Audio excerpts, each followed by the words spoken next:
जय हिंद। आज का हमारा टॉपिक है थेल्स थ्योरम। थेल्स थ्योरम, जैसे कि ये थेल्स नाम एक मैथमेटिशियन का है, उन्होंने ये बनाई है थ्योरम, और इसका अदर नेम जो मैंने उसकी एब्रीविएशन लिखी है BPT, that means basic proportionality theorem. ये है हमारी थेल्स थ्योरम। उसकी स्टेटमेंट है हमारे पास, if a line is drawn parallel to one side of a triangle intersecting the other two sides in a distinct points, then the other two sides are divided in the same ratio. इसका मतलब क्या है? If a line is drawn parallel to one side of a triangle, तो सबसे पहले हमने क्या draw करना है? एक triangle.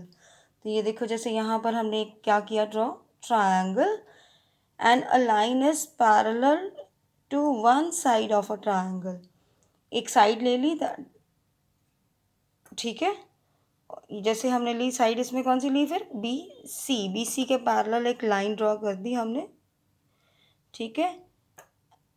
It is a parallel through the one side of a triangle intersecting the other two side. Intersecting the other two side means at point D and E, ये दो साइड ट्रायंगल की intersect कर रहा है।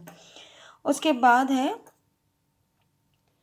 Then the other two sides. अब other two sides कौन सी हुई? फिर ए बी और ए सी, they are divided in the same ratio.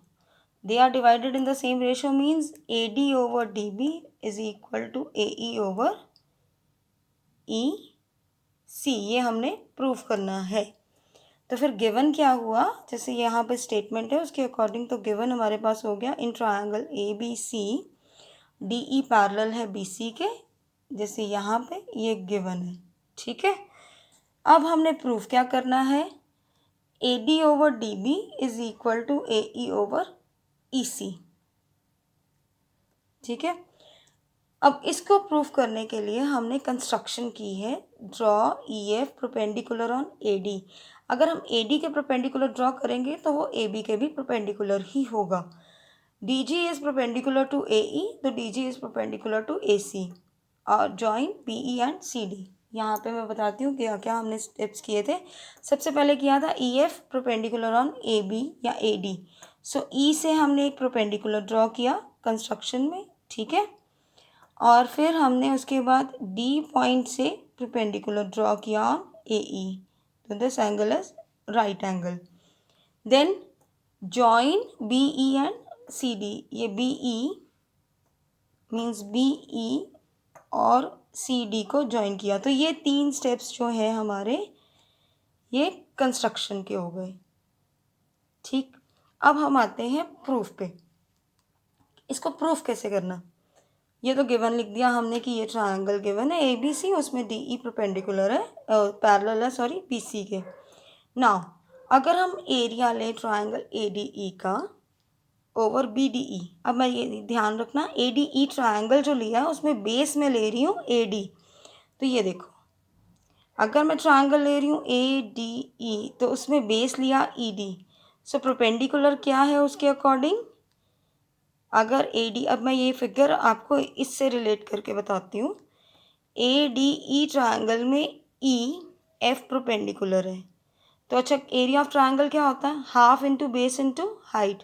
So half into base AD over height EF into height EF, तो half into base into height.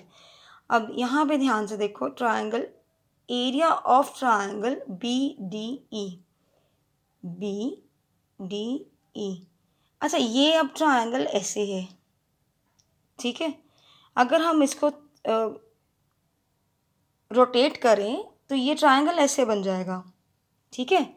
मैं इसी sheet को एक बार घुमा के बताती हूँ, फिर आपको बताती हूँ। ये देखो, ये शीट हमने इस तरह से की। अगर हम BD को हॉरिजॉन्टली लें, ये तो ये हमारे पास इस तरह से आ जाएगा, स्लांट मीन्स ऑब्ट्यूज एंगल बन जाएगा, ठीक है। ये देखिए, अगर हम इसको मूव कराया तो DB ये आ गई इसकी पोजीशन, DB को बेस माना, तो ED हमारे पास क्या बन गया?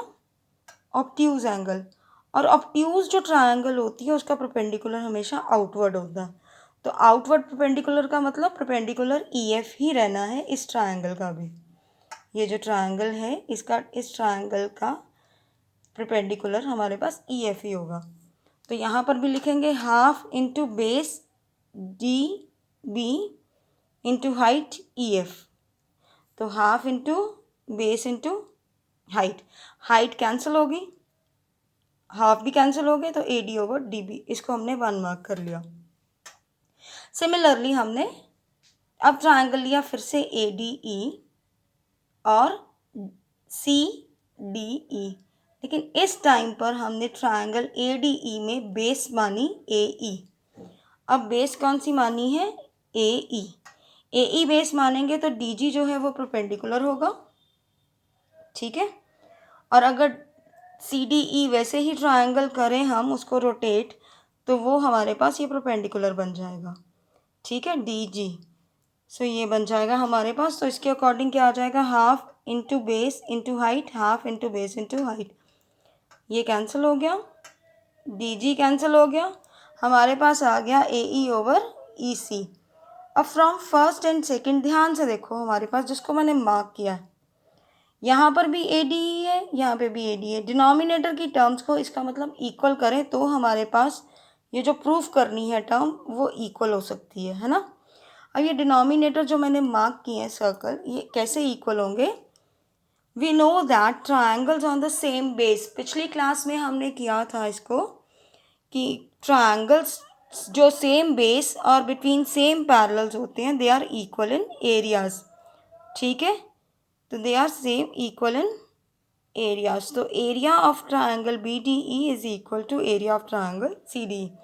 अब ये देखो, ये दोनों ट्रायंगल्स जो हैं यहाँ पे इस फिगर पे ध्यान से देखो, तो ट्रायंगल BDE, ये ट्रायंगल और ये ट्रायंगल, ठीक है, इनकी बेस कौन सी है? DE। DE बेस है और DE और BC सेम पैरेलल्स हैं, तो अब इनके एरियाज इक्वल हो गए उस कंडीशन के अकॉर्डिंग।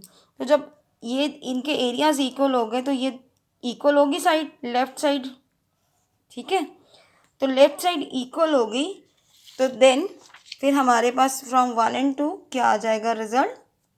दिस हम लिख सकते हैं यहाँ पर LHS ऑफ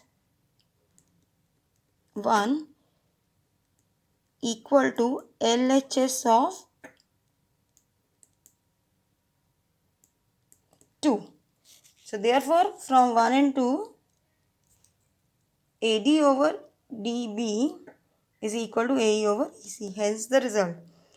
इसमें इस थ्योरम में आपको स्टेट एंड प्रूफ भी आ सकता है, मीन स्टेटमेंट भी लर्न करनी है आपने, और स्टेटमेंट आई तो आप प्रूफ करना होता, ठीक है। अगर तो स्टेटमेंट लिखी होती है एग्ज़ाम में तो फिर आप लिखते हो हेंस प्रूफ, और अगर आपको कहा स्टेट एंड प्रूफ तो फिर हेंस प्रूफ नहीं लिखते हम, ठीक है। तो ये आप को कोई डाउट हो तो आप पूछ सकते